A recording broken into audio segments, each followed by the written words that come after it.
देखो, method of heat transfer, methods of heat transfer.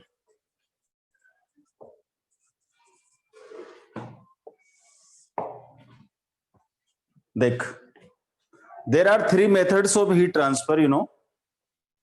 How many methods are there? Three methods. One is conduction, convection and radiations. ठीक है, conduction, second convection and radiations. तीनों का meaning समझो ध्यान से। देख इधर,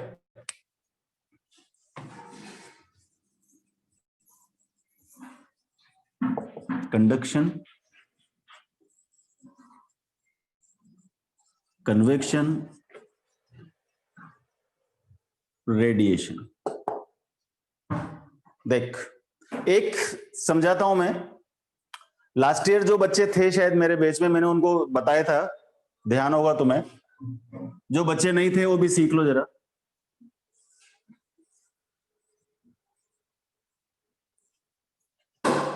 सपोज ये कुछ स्टूडेंट्स बैठे हैं, some of the students are here, ठीक है।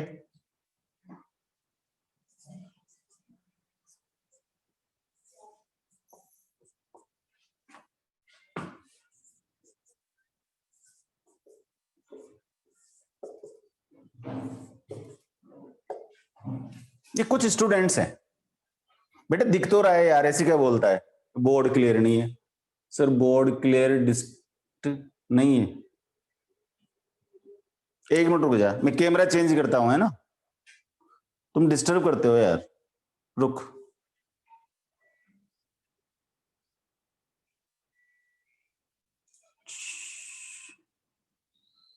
अब उसको सेट करो, है ना।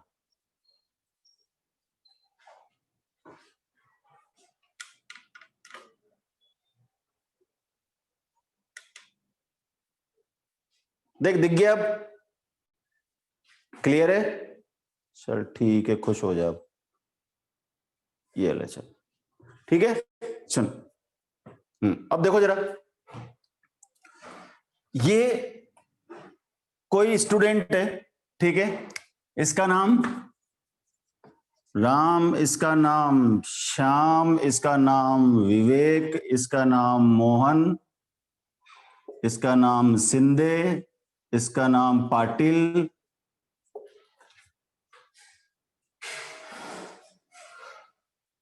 देख इधर।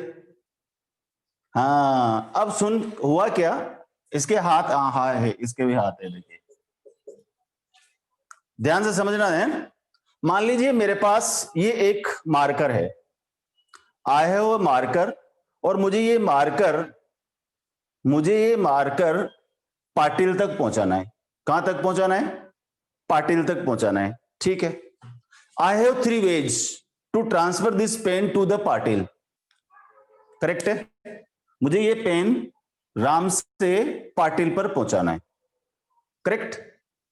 अब तो मैं क्या कर सकता हूं, पहला तरीका ये हुआ कि इसको दिया, किसको, ये पेन मैंने किसको दिया, राम को दिया।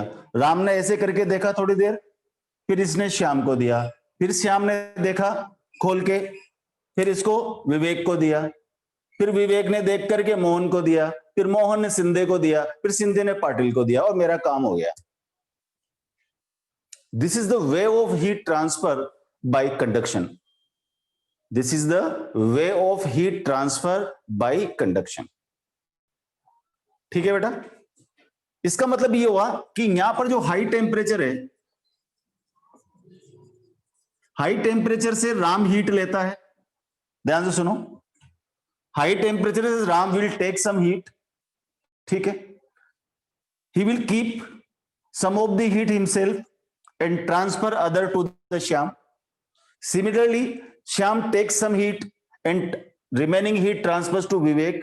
Similarly, they are taking some of the heat and the heat is transferred from high temperature to low temperature. समझ आ गई बात? तो इसको बोलते हैं अपन कंडक्शन। तो फर्स्ट मेथड जो हुआ इसको क्या बोलते हैं अपन? कंडक्शन। ये होता है सॉलिड्स में। किसमें होता है ये? सॉलिड्स में।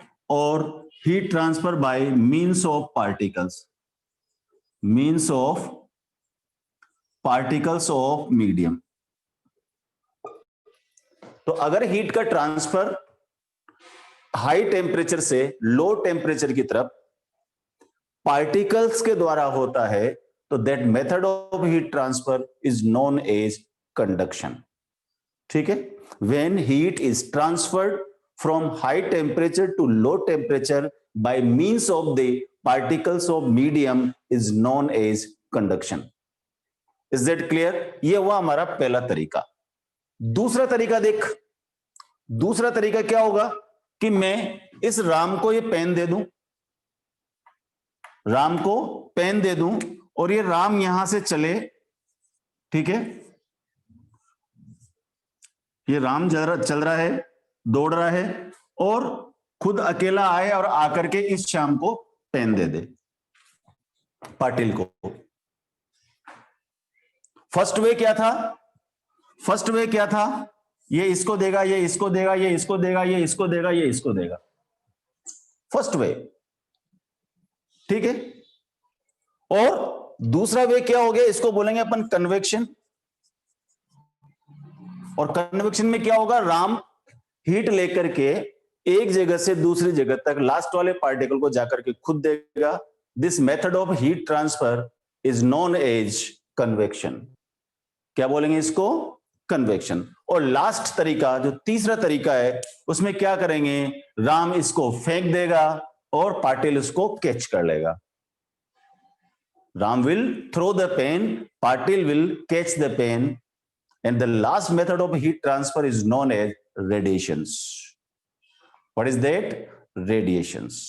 क्लियर होगी बात सबको? समझ में आ गई? ठीक है? तो तीन तरीके हो गए। पहला तरीका, राम श्याम को दे, श्याम विवेक को दे, विवेक मोहन को दे, मोहन सिंधे को दे, सिंधे पाटिल को दे, by means of the particle, that is known as conduction. Second one, Ram takes heat from the high temperature, go himself to the low temperature and hand over the heat to the last particle. And the last one is radiation. Ram throws the heat, Patil catch the heat, or Patil himself comes to the high temperature, take the heat and go back. और last वाला क्या हुआ? Radiations, फेंको, catch करो। There is no medium required in the case of the radiations. जब heat का transfer radiation method से होता है तो उस समय किसी मीडियम की जरूरत नहीं होती है। No medium is required. Clear? So there are 3 method of heat transfer. हटा दो बेटा, समझ गए सब? चलो,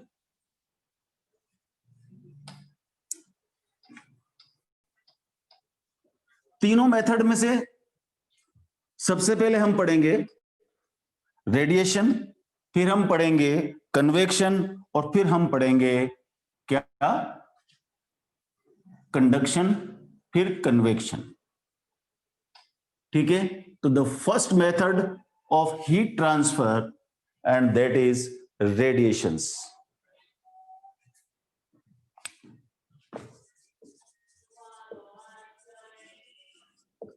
रेडिएशंस। और इन रेडिएशंस के बारे में मैंने एक लेक्चर लिया था, याद करो, जब रे ऑप्टिक्स पढ़ाई थी, तो रे ऑप्टिक्स का फर्स्ट और सेकंड लेक्चर, अगर किसी बच्चे को ध्यान है तो मैंने रेडिएशंस के बारे में वहां पर बताया था आपको। Electromagnetic radiations. Very good Rituraj, याद है सबको? हाँ, रेडिएशंस के बारे में मैंने बहुत कुछ बताया था उस समय। रेडिएशंस में मैंने बोला था कि radiations are electromagnetic waves. Radiations are electromagnetic waves. याद है? पहली बात क्या बताई थी मैंने रेडिएशंस की? They are EMWs, electromagnetic waves. Radiations are electromagnetic waves. ठीक है? Can travel in vacuum, no medium is required.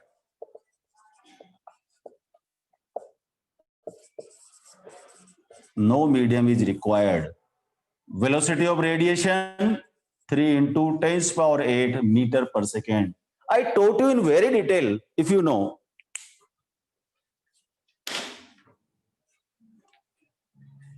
भूल गए, फोटोन समझाए थे, अरे वाह शाबाश। ठीक है, इनकी जो इंटेंसिटी होती है रेडिएशंस की, intensity directly proportional to temperature, inversely proportional to square of the distance. Correct, ये सारी बातें मैंने रेडिएशंस में बताई थी। इलेक्ट्रोमैग्नेटिक वेव्स का इंट्रोडक्शन मैंने आपको दिया था। अब सुन ध्यान से, एक और चीज बताई थी मैंने, इलेक्ट्रोमैग्नेटिक वेव्स कौन कौन सी होती है। नंबर से बताओ जरा, सब टाइप करके, क्रम से, एक ही क्रम से बताओ।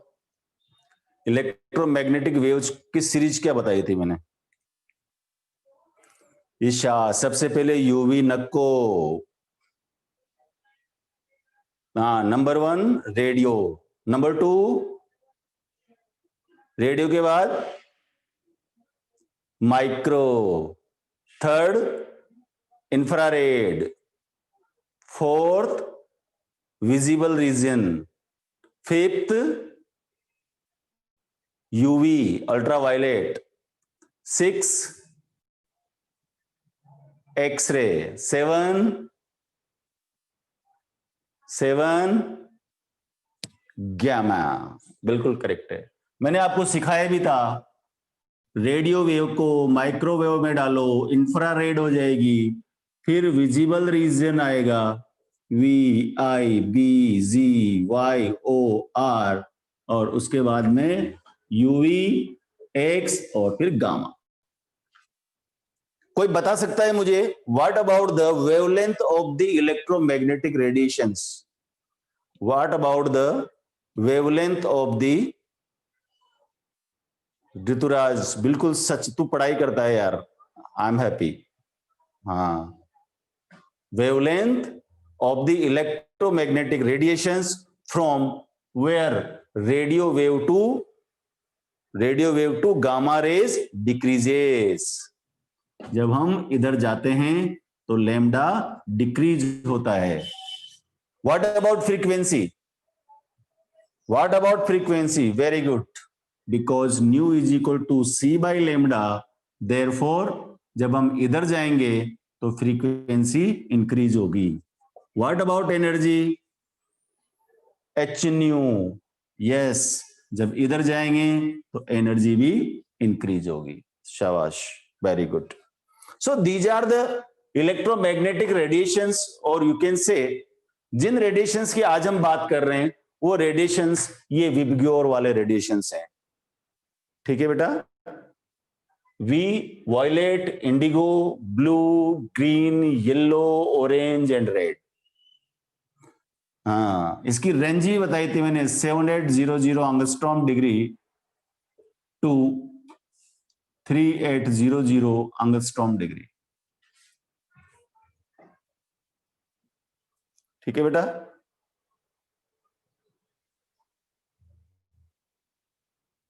ये याद होना चाहिए हमेशा, रात को 2 बजे भी। Because poor internet connection, I don't understand the point two. अब तेरे इंटरनेट का मैं क्या करूं, तेरे घर बुला ले मुझे, वहीं पढ़ा दूंगा तुझे आगे। देख इधर, जब रेडियो वेव से गामा रे की तरफ चलते हैं तो उनकी वेवलेंथ डिक्रीज होती है, फ्रीक्वेंसी इंक्रीज होती है और एनर्जी भी इंक्रीज होती है। So that by the penetration power of gamma rays is very high, है ना बेटा। और हाँ, ये सब मैंने रे ऑप्टिक्स में सब पढ़ाया है मैंने, याद करो। अभी जो नेक्स्ट टॉपिक बता रहा हूं वो मैंने रे ऑप्टिक्स में पढ़ाया, आप आगे आगे आंसर देते जाना, मैं पढ़ाता जाऊंगा। ठीक है, चलो। तो these are some of the properties of the radiations. They are electromagnetic waves, can travel in vacuum, no medium is required. They travel with the velocity of light, that is 3 into 10 is raised to the power 8 meter per second. Intensity of radiation is directly proportional to temperature. If temperature is high, intensity is high, and I is also inversely proportional to the square of the distance. If you increase the distance from the source of temperature, intensity of radiation decreases rapidly. Okay, चल। So these are the radiations. हम जो radiations की आज बात करेंगे वो सन से हमें मिलने वाले, हमारे सूरज देवता से मिलने वाले, सन से मिलने वाले रेडिएशंस के बारे में बात करेंगे। ठीक है, देखो जरा, और इन रेडिएशंस, देखो हाई टेम्परेचर वाली जो बॉडी होती है वो रेडिएशंस को एमिट करती है, लो टेम्परेचर वाली बॉडी एमिशंस को अब्जॉर्व करती है। क्या हाई टेम्परेचर वाली बॉडी भी अब्जॉर्व करती है? क्या हाई टेम्परेचर वाली बॉडी भी अब्जॉर्व करती है? Yes, yes. और ये बात बताई थी सबसे पहले प्रीवोस्ट ने। किसने बताई थी? प्रीवोस्ट। प्रीवोस्ट ने हमें बताया था।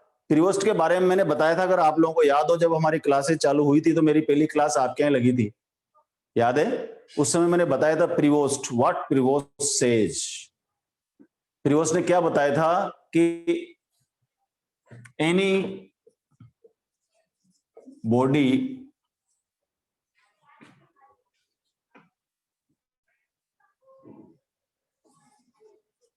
having temperature greater than absolute zero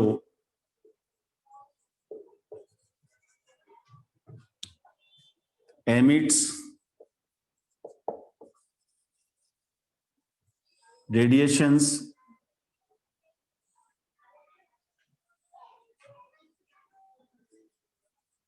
as well as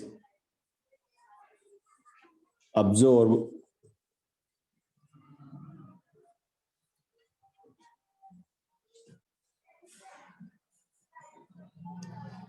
ये condition temperature greater than absolute zero. कोई बता सकता है मुझे, मैंने क्या बताया था? What is absolute zero? बताइए, मैंने बताया था आपको what is absolute zero. What is absolute zero?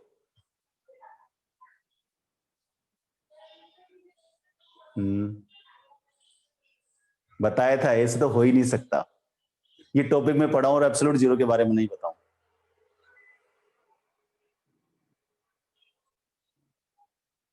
No. देख सुन, एक कंसेप्ट ऑफ टेम्परेचर आज से ध्यान रखना, सब दिमाग में बिठा लो। छोटी सी बात बता रहा हूं, इसको अलग नोट कर लेना। कंसेप्ट ऑफ टेम्परेचर, ये आता है हमारा, एक टॉपिक आता है काइनेटिक थ्योरी ऑफ गैसेस। अब मैं नहीं पढ़ाने वाला तुम्हें ये वाला टॉपिक, क्योंकि बहुत लंबा है। काइनेटिक थ्योरी ऑफ गैसेस, यहां पर हम पढ़ते हैं, यहां पर हम क्या पढ़ते हैं, सुनो ध्यान से, कि CRMS is directly proportional to root of T। CRMS, root mean square velocity of molecules of gas. CRMS का मतलब root mean square velocity of gas is directly proportional to square root of the temperature, absolute temperature. ठीक है, यहां पर T क्या है? Absolute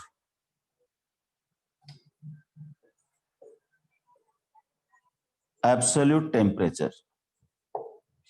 CRMS directly proportional to root of T। If T decreases, CRMS also decreases। ठीक है, when T is equal to 0, CRMS is 0। CROS नहीं है, MS है, RMS, root mean square velocity. C velocity है, RMS का मतलब root mean square, CRMS का मतलब रूट मीन स्क्वायर। ठीक है, तो T decreases, CRMS also decreases. एक पोजीशन आएगी कि जब T इज इक्वल टू 0 हो जाएगा तो CRMS भी 0 हो जाएगा। मॉलिक्यूल्स की वेलोसिटी है बेटा ये, CRMS वेलोसिटी। तो इस समय इसको हम एब्सोल्यूट जीरो बोलते हैं।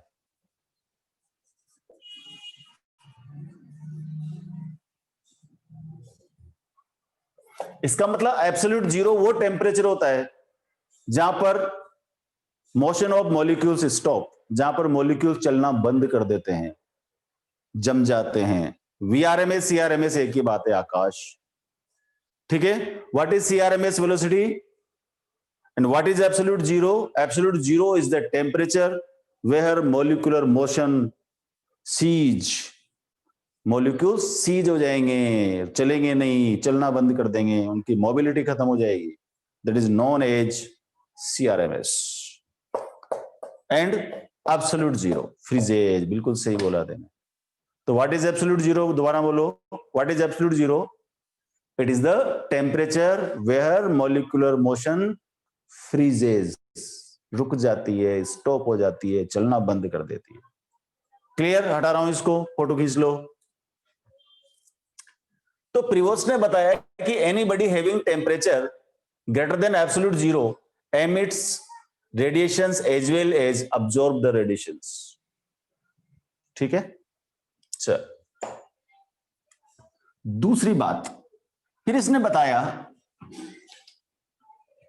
दूसरी बात प्रिवोस्ट ने क्या बताई? इसने बताया कि if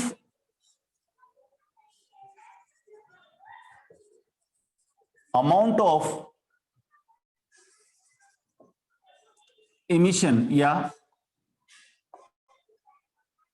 amount of radiations emitted greater than absorption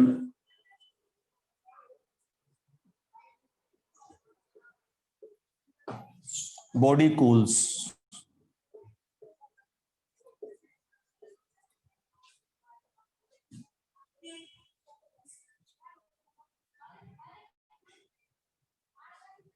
ठीक है।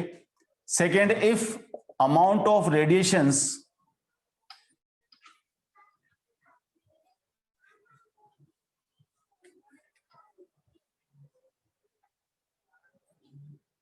absorbed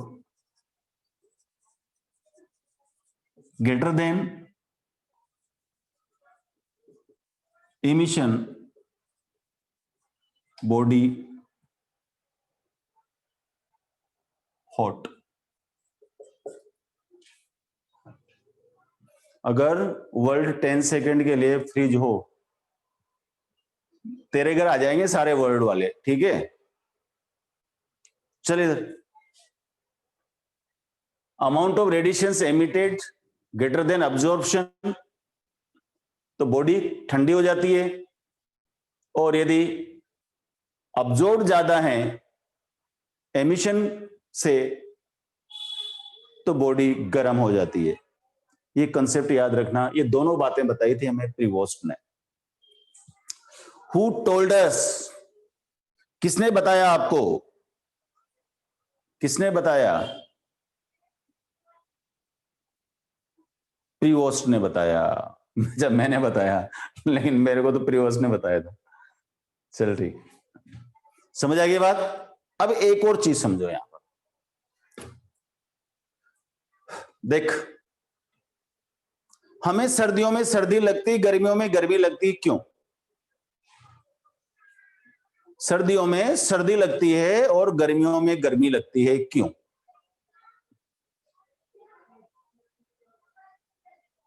क्यों?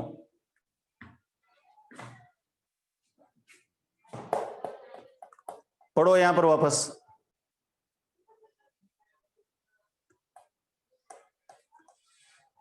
सर्दियों में ठंड लगती है और गर्मियों में गर्मी लगती है, क्यों?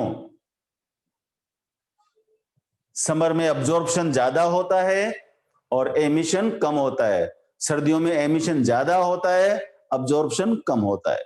बिल्कुल। और हमेशा हीट जो फ्लो होती है हाई टेम्परेचर से लो टेम्परेचर की तरफ फ्लो होती है। और क्लियर करूं या समझ आ गई बात? क्लियर हो गई? सर्दियों में इमिशन ज्यादा करते हैं, अब्जॉर्प्शन कम करते हैं। गर्मियों में अब्जॉर्प्शन ज्यादा करते हैं और हाँ, लिखा है साहब, देखो If amount of radiations emitted greater than absorption, body cools. If amount of radiations absorbed greater than emission, body hot.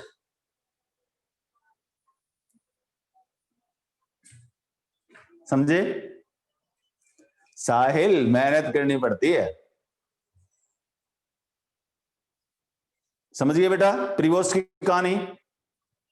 So that why, याद करो मैंने बताया होगा आपको, सो दैट वाई हम सर्दियों में वूलन क्लोथ्स पहनते हैं, ठीक है, वूलन क्लोथ्स, क्योंकि ऊल के जो पोर्स होते हैं उनके बीच में एयर आ जाती है। जो ऊल है वैसे ही गर्म होती है, उसके अलावा उसके जो पोर्स होते हैं उन पोर्स के बीच में क्या आ जाती है? एयर आ जाती है। और air is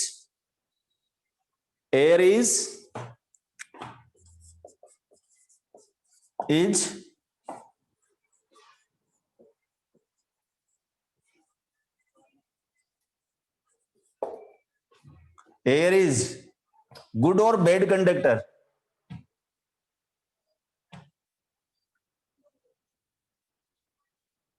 no, air is bad conductor.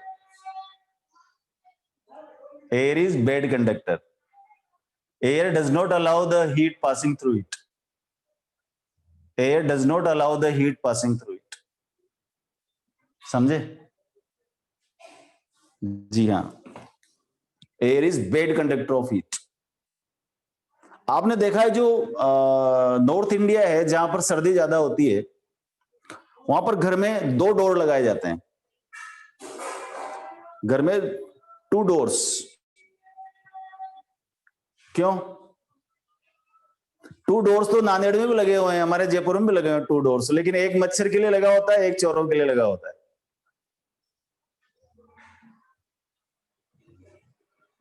2 door लग रहे हैं ना, नांदेड़ में भी कई घरों में लगा रखे हैं, लेकिन एक तो मच्छरों को रोकने के लिए और दूसरा, एक तो जाली वाला लगता है ना, और दूसरा चोरों को रोकने के लिए।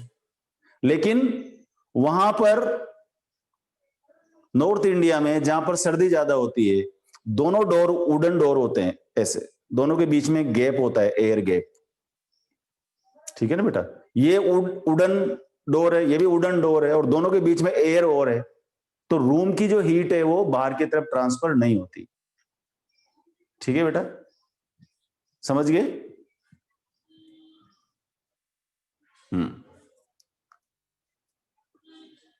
वुलन क्लॉथ का आ गया समझ में? आपने देखा होगा जब बरसात होती है हल्की हल्की या सर्दी होती है तो कई लोग विंड चीटर पहनते हैं। विंड चीटर जानते हो ना, जो बिल्कुल बारीक कपड़े जैसी 2 लेयर की स्वेटर टाइप होती है। ठीक है, आइसोलेशन हो जाता है, बिल्कुल सही बोला। तो समझ आएगी बात? हटा दूं इसको, कोई दिक्कत ना है? ओके। नहीं, हुडी नहीं बोलते उसको, हुडी में तो सिंगल लेयर होती है, डबल लेयर वाली जैकेट होती, डबल लेयर वाली। सुन जरा, तो इट वाज प्रीवोस्ट लॉ, और प्रीवोस्ट ने हमें क्या बताया? प्रीवोस्ट ने हमें बताया कि every body which has temperature greater than absolute zero can emit as well as absorb the radiations. If emitted radiations are greater than absorbed, body cools, and if the absorption is more than radiations or the emission, body becomes hot. Clear? चलो, next आता है फिर हमारा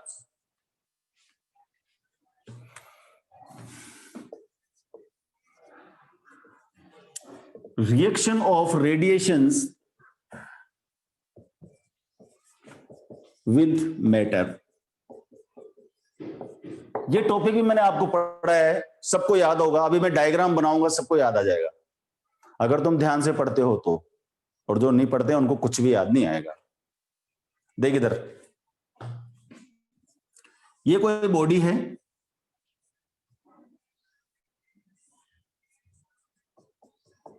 ठीक है भाई, इसके ऊपर हॉट बॉडी नहीं है, नॉर्मल बॉडी है, इसके ऊपर रेडिएशंस आ रहे हैं। Total amount of radiation is Q। याद आया? There are 3 reactions of radiations with body, what are they? नाम बताओ, याद आया तो। There are 3 reactions, there are 3 reactions, what are they? 3 नाम बताए थे मैंने, याद करो क्या क्या बताया था। 2 याद आया, 1 याद नहीं आ रहा तुम्हें। 3 बोले, 3 मैंने 3 बताए थे वहां पर। हाँ अब बोला बोला बोला, निशांत बोला, निशांत को याद है। चल देख इधर, इसको क्या बोलते हैं? ट्रांसमिशन। ट्रांसमिशन, बिल्कुल बिल्कुल। इसको क्या बोलते हैं? अब्जॉर्प्शन। इसको क्या बोलते हैं? रिफ्लेक्शन। हाँ, तो there are 3 reactions of radiations with the matter. One is transmission, other is absorption, last one is reflection. 3 बातें हो सकती हैं यहां पर। ट्रांसमिशन हो सकता है, amount of transmitted radiations are QT, amount of absorbed radiations are QA and amount of reflected radiations are QR। याद आ रहा है? याद आ रहा है? तो Q इज इक्वल टू बोलो QT plus QA plus QR। फिर क्या बताया था बोलो?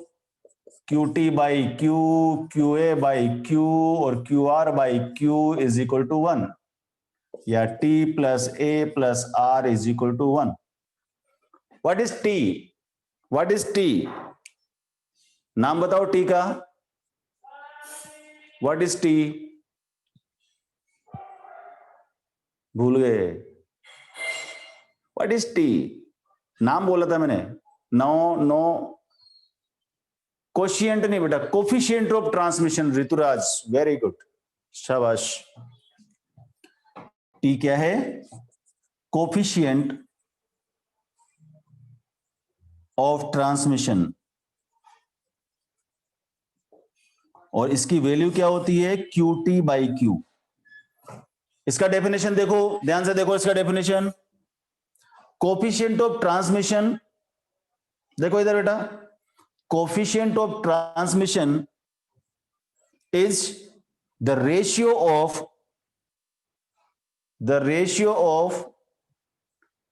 transmitted radiations, amount of transmitted radiations to the total amount of radiations incident on the surface.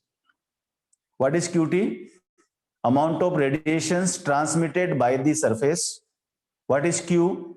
Total amount of radiations incident on the surface. Correct? Similarly, A is equal to is what? QA by Q, and R is equal to QR by Q. The definition is same. Definition is same. Coefficient of reflection is defined as the amount of radiations reflected by the surface to the total amount of radiations incident on the surface. भूल गए ना? चलो फटाफट photo खींचो।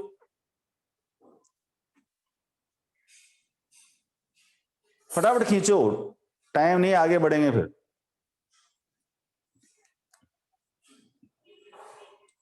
ठीक है, तो T, R and A are the coefficients, correct? And ये कोफिशिएंट्स कैसे डिफाइन करेंगे सीख गए आप। QA का मतलब क्या हो गया? What is A? A is the coefficient of absorption and it is defined as the ratio of amount of radiations absorbed by the surface to the Q, total amount of radiations incident on the surface. Clear? चल, तो हमारे पास एक equation आ गई कि A plus R plus T is equal to 1। A plus R plus T is equal to 1। मैं हटा रहा हूं इसको, सारे रामायण को यहां से, ध्यान से देखो।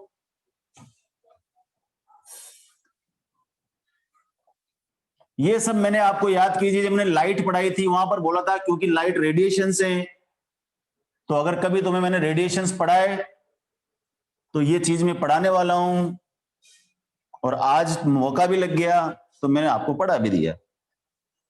चलो भाई, अब चूंकि यहां पर 3 बातें और करेंगे, 3 थिंग्स। नंबर 1, सुनो ध्यान से, because we have obtained the relation a plus r plus t is equal to 1. We obtained this relation. What is that? The sum of coefficient of absorption, coefficient of reflection, and coefficient of transmission is always 1. Sum of what this equation says?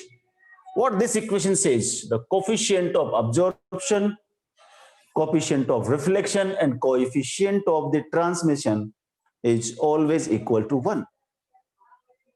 Correct? We have 3 things here. Number one, if in a plus r plus t is equal to 1, r is equal to 0, a is equal to 0, then t is equal to 1. अगर किसी body के लिए coefficient of reflection 0 हो, coefficient of absorption 0 हो, तो coefficient of transmission की value क्या हो जाएगी? 1। और जिस बॉडी के लिए कोएफिशिएंट ऑफ ट्रांसमिशन की वैल्यू 1 होती है, उस बॉडी को हम डैश डैश डैश बोलते हैं।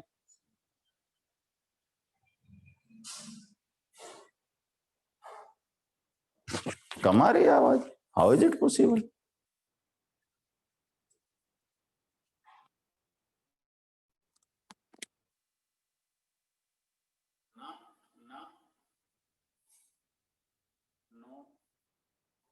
गौरी ने सही बोला, Gauri Jadhav, transparent.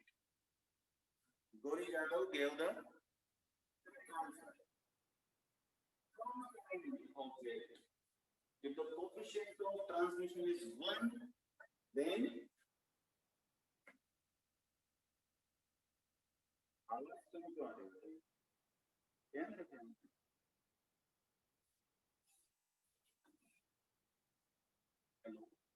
hello.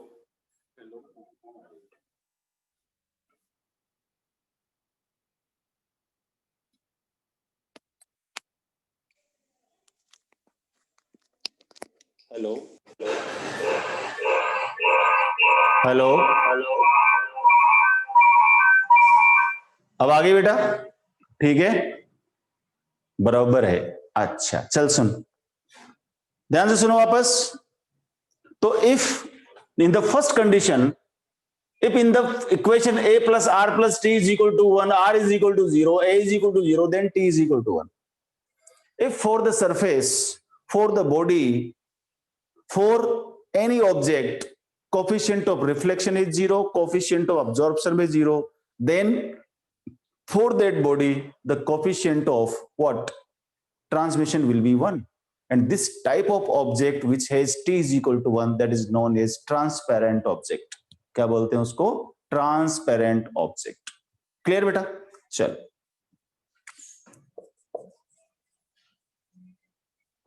Second thing, if देखो इधर a इज इक्वल टू 0 किसी बॉडी के लिए, t इज इक्वल टू 0, तो r इज इक्वल टू क्या हो जाएगा? 1। अगर कोई इस तरह का सरफेस है जिसके लिए अब्जॉर्प्शन कोएफिशिएंट 0 है, ट्रांसमिशन कोएफिशिएंट 0 है, तो उसके लिए क्या बन जाएगा? r is equal to 1, and that is known as perfect reflector. क्या बोलोगे उसको? Perfect reflector. और can you name the perfect reflector? Very good example,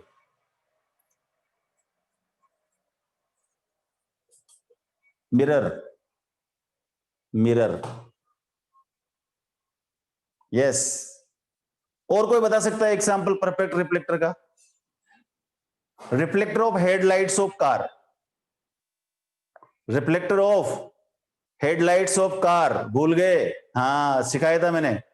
जो हेडलाइट का जो बल्ब होता है उससे जो रेज है किस पर गिरती है बेटा, रिफ्लेक्टर पर गिरती है, वहां से फिर एक बीम निकलता है, लाइट का बीम निकलता है। यस यस, टॉर्च का भी है, टॉर्च का रिफ्लेक्टर भी होता है। यूटेंसिल्स तो इतने नहीं चमकते रहे, लेकिन फिर भी मान ले चल रिफ्लेक्टर है, ठीक है।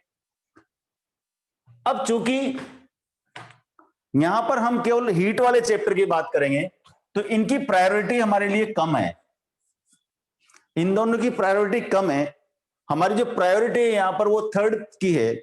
मैंने आपको बताया था कि हम जब लाइट पढ़ेंगे तो वहां पर प्रायोरिटी आर की होगी।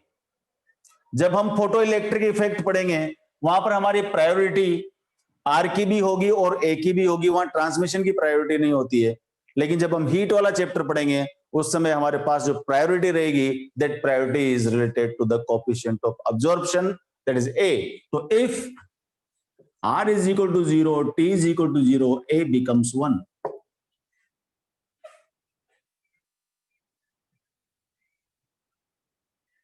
और A is equal to 1 किस, अरे तुम तो याद है, दो चीजों के नाम बोले थे मैंने, बताओ क्या क्या। 96% पावर किसकी होती है? 96% काजल। हाँ, अब्जॉर्प्शन ऑफ काजल इज 96%। इसको सूल ऐसा कुछ इंग्लिश में बोलते हैं, लेकिन तुम तो काजल याद रखो, है ना। और दूसरा क्या बोला था मैंने? Platinum black.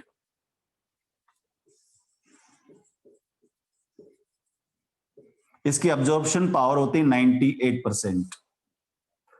और एक फेरीज आइडियल ब्लैक बॉडी, ये इसकी 100%। लेकिन ये प्रैक्टिकल बॉडी है केवल, ये मिलती नहीं है, ये प्रैक्टिकल बॉडी है, थ्योरेटिकल बॉडी माना था इसको। नहीं, ब्लैक कलर का नहीं बेटा, ब्लैक से काजल से ज्यादा ब्लैक कलर कोई नहीं है। सबसे अगर ब्लैक कोई चीज है तो वो काजल होता है। उससे ज्यादा ब्लैक होता है प्लेटिनम ब्लैक। इसकी ऑब्जर्वेशन सबसे ज्यादा होती है, बहुत ज्यादा ऑब्जर्वेशन होती है। फेरी की 100%, कोयले की 92-93%, ज्यादा नहीं होती बेटा कोयले की, ठीक है। So this is the screenshot, ले ले, हट गया मैं।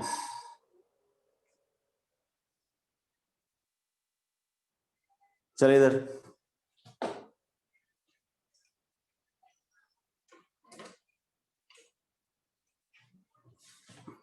ले लिया।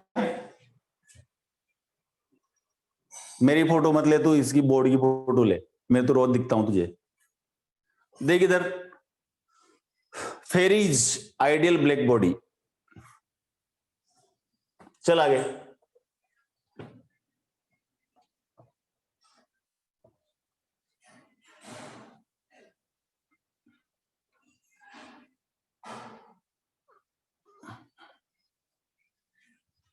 फिर इसका दूसरा मेंबर हमारे पास आता है।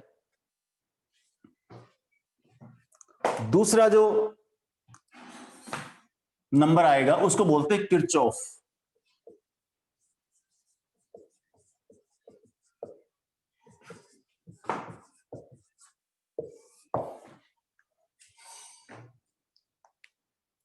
किरचॉफ पता है, ये वाला नहीं जो अपन ने करंट में पढ़ा था।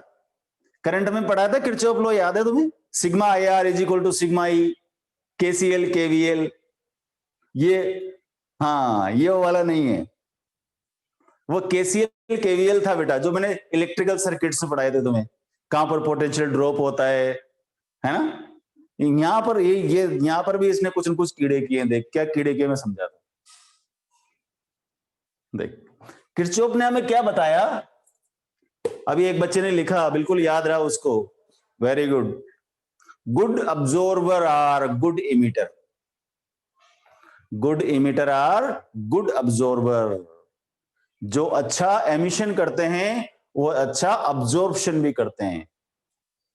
जैसे कोल, देख कोल, कोयला काला होता है बिल्कुल, है ना, लेकिन उसको अपन गर्म करके डार्क रूम में ले जाएं तो कितना अच्छा चमकता है। Good absorber is good emitter. जब हम कोयले की अब्जॉर्प्शन पावर बहुत ज्यादा है, अच्छा अब्जॉर्बर है, लेकिन अगर उसी कोयले को हम गर्म कर दें, हाई टेम्परेचर पर ले जाएं, लो टेम्परेचर पर कोयला अब्जॉर्बर की तरह वर्क करता है, लेकिन हाई टेम्परेचर लगा जाने पर कोयला किसकी तरह वर्क करता है? इमीटर की तरह वर्क करता है।